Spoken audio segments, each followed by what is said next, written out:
Hello guys, welcome back to my new vlog puja and parlour vlog. तो आज हम जा रहे हैं ओम शांति आश्रम में। वहाँ पे है शिवरात्रि का प्रोग्राम और इनसे मिलिए फेमस पर्सनैलिटी से।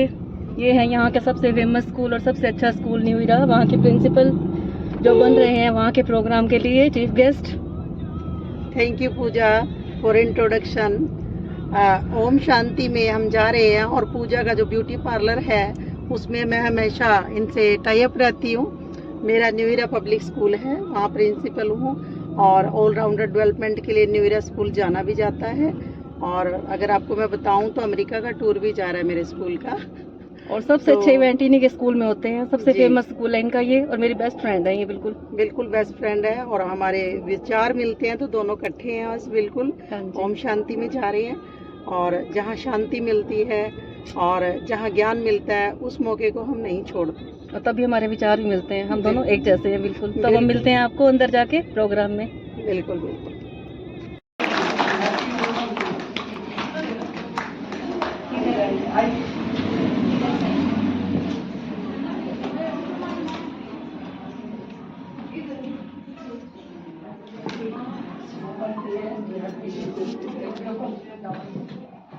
कौन सी बात चल रही थी हमारी? परमात्मा को कौन कौन नहीं जानते हैं? डे है, बच्चों को लेके आते हैं ज्ञान मानसरोवर में। कोई रक्षाबंधन का फंक्शन है, कोई राखी बांधने के लिए जाते तो भी एकदम से यस करते हैं। और कोई भी प्रोग्राम है बहुत अच्छा लगता है इनको। और आज के प्रोग्राम में भी आए हैं, बहुत ही सौभाग्यशाली हैं आप जो दीदी को भी इतना सुना आपने, कितना अच्छा दीदी ने भरपूर किया है और आप अपना समय निकाल करके आए हैं। आपके समय की, आपके सहयोग की सराहना करते हुए मैं आपके लिए दो शब्द कहना चाहूंगी। फर्ज का एहसास होना चाहिए, फर्ज का एहसास होना चाहिए, कर्म अपने साथ होने चाहिए, सफलता चूमेगी हर कदम, विश्वास अपने साथ होना चाहिए, विश्वास अपने साथ होना चाहिए। ऐसे विश्वास के बलबूते पर आपने समाज में अपना स्थान बनाया है और हमारी शुभकामनाएं हैं आपकी और भी कलाएं और बढ़ती जाए और आपका स्थान और भी सम्माननीय बनता जाए। और अभी आप अपनी 2 मिनट में अपनी शुभकामनाएं देंगे। ओम शांति, ओम शांति, ओम शांति। सबसे पहले मैं सुमन बहन का बहुत आभारी हूँ कि उन्होंने मुझे इस योग्य समझा और आज चीफ गेस्ट के रूप में इन्होंने मुझे बुलाया। सभी बहनों का बहुत आभार। और बिंदु बहन जी ने जो अमृत वर्षा हम पे की है, देखो अमृत वर्षा उन्होंने की है। हम अपने बच्चों को भी ये सिखाते हैं, बेटा मम्मी पापा का कहना माना करो, उनके पैर छुए करो, ये करे करो, बड़ा ज्ञान देते हैं उनको, बड़ा प्रेयर में बहुत नॉलेज देते हैं।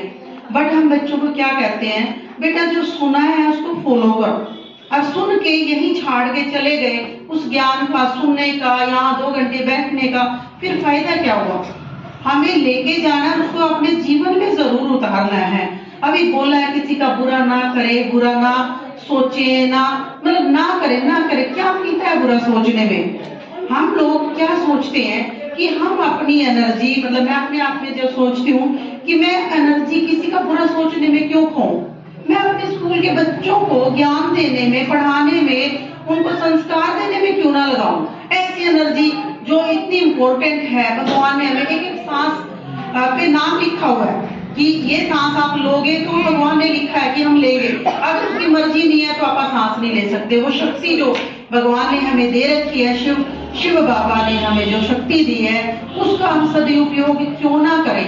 क्यों वेस्ट करें? दूसरों की बुराई करने में क्यों करें?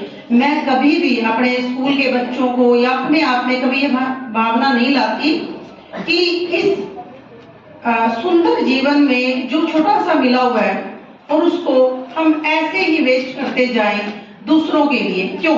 अपने लिए सोचो। भगवान से तार जो जोड़नी है, हमने बोला कि हमने बुरा सोचा तो कनेक्शन कट गया, हमारा कनेक्शन कट गया, लाइट का कनेक्शन कट गया, तो क्यों काटे हम उससे कनेक्शन?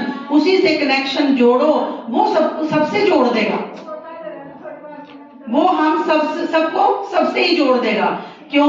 कि हमने उसके चरण छुए, भगवान के चरण छुए, उसके चरणों में गए, मैं खत्म हो जाती है, मैं खत्म हो जाती है बिल्कुल। हे बाबा तू ही है जो कुछ है, मैं कुछ नहीं हूँ, सच में कुछ नहीं हूँ। जो दिया है तूने दिया है, हमने कुछ नहीं किया। हम एक रंगमंच पे यहाँ पे आए हुए हैं। आपने जो हमें एक प्ले का रोल दिया है कि हमने इस जमीन पे, इस धरती पे आपने हमें इस रोल के लिए भेजा, उस काम को श्रद्धा समर्पण से हम करें, बस वही हमने करना है और वही भगवान के प्रति हमारी आस्था है। अगर हम खाना बना रहे हैं, जैसा कि दीदी ने बोला, अगर उसमें हम श्रद्धा और प्यार को ऐड करते हैं तो वो खाना एक दवाई बन जाता है, मेडिसिन बन जाता है। और उसी को हम मतलब इतना चिढ़के बनाते हैं, वो रोग बन जाता है, बिल्कुल रोग बन जाता है।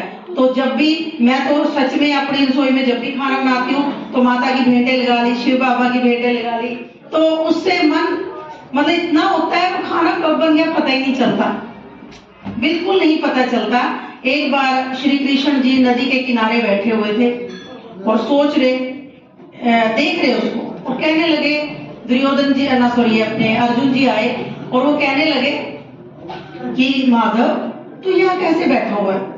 मैं सोच रहा हूँ जब ये पानी खत्म हो जाएगा तो मैं नदी पार करूंगा, नदी पार करूंगा। कहता ऐसे कैसे, जल तो कभी भी खत्म नहीं होगा और तू तो ऐसे कभी नदी पार नहीं कर पाएगा।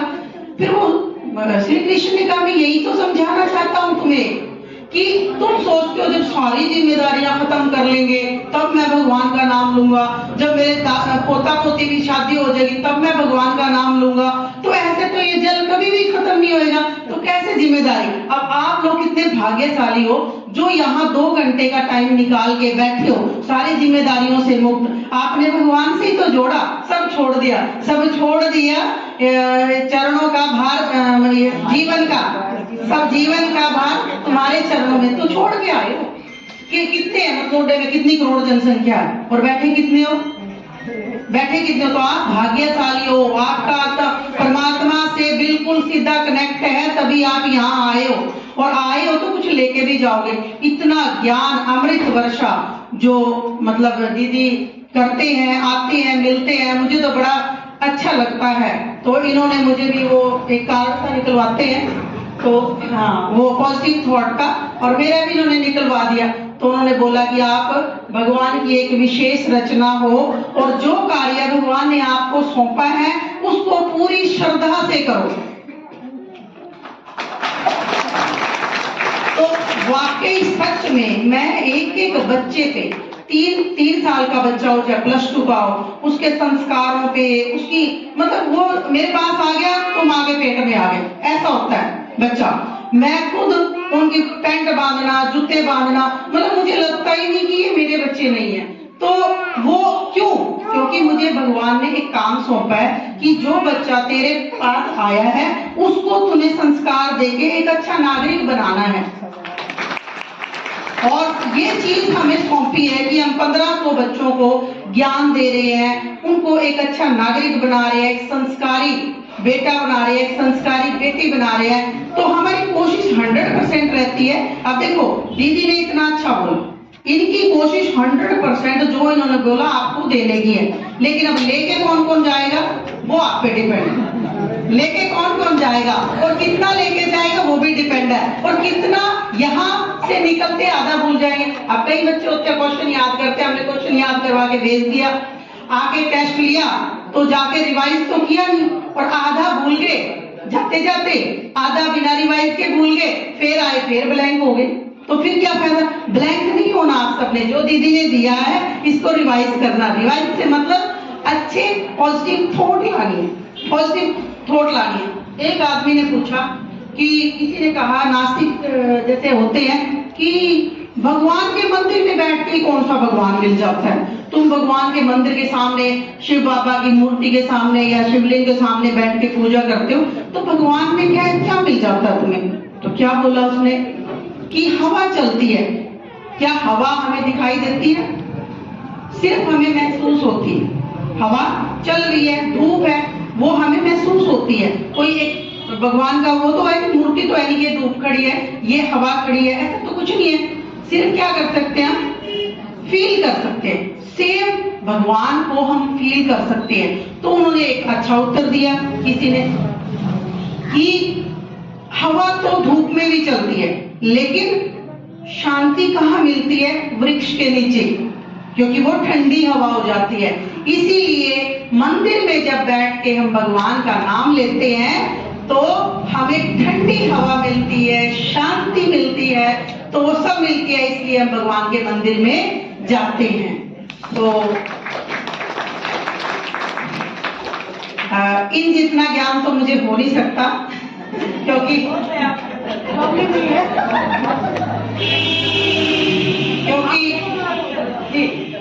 क्योंकि इतना तो देखो, ये तो सारा दिन काम है।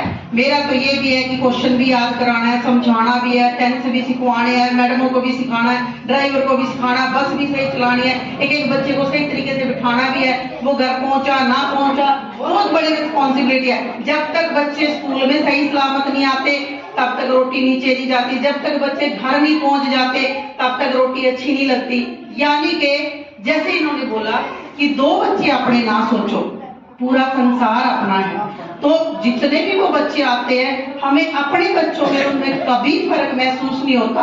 और जब हम एग्जाम लेने जाते हैं, जो जाते हैं, तब हमें सारे बच्चे अपने, माँ बाप सोचता है मेरा बच्चा सक्सेसफुल हो जाए, और टीचर सोचता है मेरा सब्जेक्ट अच्छा हो जाए, तो दूसरा टीचर सोचता है मेरी क्लास अच्छी हो जाए, लेकिन मैं सोचूंगी मेरा पूरा स्कूल अच्छा हो जाए, दीदी सोचेगी पूरा मतलोडा, पूरा पानीपत अच्छा हो जाए, और भगवान सोचेगा पूरा संसार अच्छा हो जाए। तो जो थोड़ा थोड़ा काम, अब मातृशक्ति, जैसा कि आज वुमेन डे है, मातृशक्ति, बिल्कुल भगवान ने सोचा क्या ऐसी चीज बनाऊं जो मैंने इतनी रचना तो रच दी है, इसको संभालेगा कौन, क्या ऐसी चीज बनाऊं जो इसको संभाल सके। उसके मन में टिप्स दिए हैं, और कितनी अच्छी बात मुझे लगी। जो बच्चे आते हैं मैम के पास, वो कच्ची मिट्टी की तरह आते हैं, जैसे कुम्हार कच्ची मिट्टी से सुंदर सुंदर खिलौने बना देता है, सुंदर मूर्ति बना देता है, वही कार्य मैम कर रहे हैं कि वो कच्ची मिट्टी की तरह आते हैं और उनको कैसे अच्छे संस्कारों में डाल देते हैं। उन्हें फिर से हम मैम का थैंक्स करते हैं, शुक्रिया करते हैं, और ये परमात्म सौगात दीदी इनको दे रहे हैं। ऐसे कुछ समय बनाओ जो अंदर की खुशी चेहरे पर दिखाई दे। रूप से करेगी वो, उन बच्चों की सेवा इतने अच्छे से करेगी। अब एक बात देखिए, माँ बाप मिठाई लाते हैं, बाप मिठाई लाए, अब जब छोटी चोट लगती है ना तब तो कहते हैं उई माँ, और जब बड़ी चोट लगती है बाप रे बाप, तो बाप को कम ना समझना। तो जब बड़े संकट में कौन याद आता है, बाप रे बाप, माँ उई माँ, छोटे स्टेप माँ आ गया, और फिर कौन आएगा, बाप। तो बाप है, ठीक है, दोनों बाप बाप है। इसको हम शक्ति को कम नहीं समझ सकते। मातृशक्ति में सहन शक्ति होती है, पितृ शक्ति बहुत बड़ी है, मातृशक्ति में सहन शक्ति होती है। तो उसने और गया मेरे माइंड से, एक बात बहुत अच्छी आई हुई थी, चलो तो उसने बोला कि मैं माँ को बनाता हूँ। माँ में सहन शक्ति क्या, अपना सब कुछ निछावर कर देती है बच्चों पे, A to Z निछावर कर दिया। बच्चा इसका निकम्मा भी है ना, उसके मुंह से बद्दुआ नहीं निकलेगी, चाहे कितना ही चाहे उसको डांटता हो, इवन की चाहे वो आजकल का जो कलयुग है, और जिसमें भगवान मतलब ये ऐसी आत्माएं जिन्होंने भेजी है भगवान ने कि सुधारो, तो चाहे माँ को मार भी दे, चाहे डांट भी दे, चाहे रोटी भी ना दे, फिर भी क्या कहेगी, कोई मेरा बेटा बहुत अच्छा है, मेरी बेटी बहुत अच्छी है, कभी बुरा नहीं सोचेगी। तो आज की संतान को, आज के जो हमारे पास बच्चे आते हैं, हम उनको वही सिखाते हैं कि बेटा सबसे बड़ी प्रॉपर्टी तुम्हारे माँ बाप हैं, उनके चरणों में तुम्हारा जीवन है, उनके आशीर्वाद इकट्ठे करो, बहुत कुछ मिल जाएगा, बहुत कुछ मिल जाएगा। अगर वो नहीं है जिनके माँ बाप नहीं है, उनसे पूछो कि उनका कैसा जीवन होता है। जो तुम्हारे सामने है उसको, अब घर में जाके हम माता की पूजा करते हैं या किसी भी चीज की पूजा करते हैं, जिसकी माँ खुश है ना, बूढ़ी माँ खुश है, कहते हैं ना, उस घर के संस्कार बता देते हैं जिसकी बुढ़िया माता हंसती है।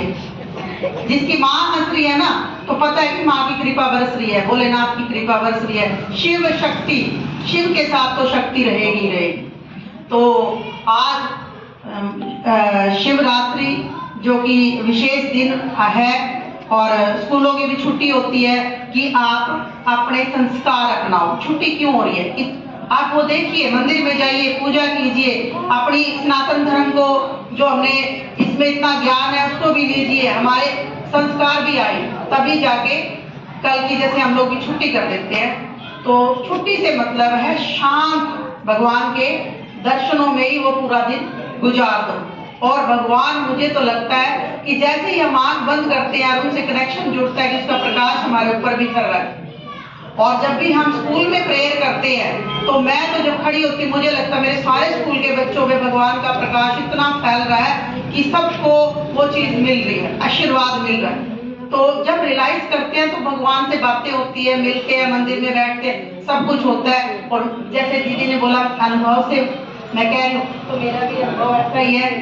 अच्छी टिप्स दिए हैं और कितनी अच्छी बात मुझे लगी। जो बच्चे आते हैं मैम के पास, वो कच्ची मिट्टी की तरह आते हैं। जैसे कुम्हार कच्ची मिट्टी से सुंदर सुंदर खिलौने बना देते हैं, सुंदर मूर्ति बना देता है, वही कार्य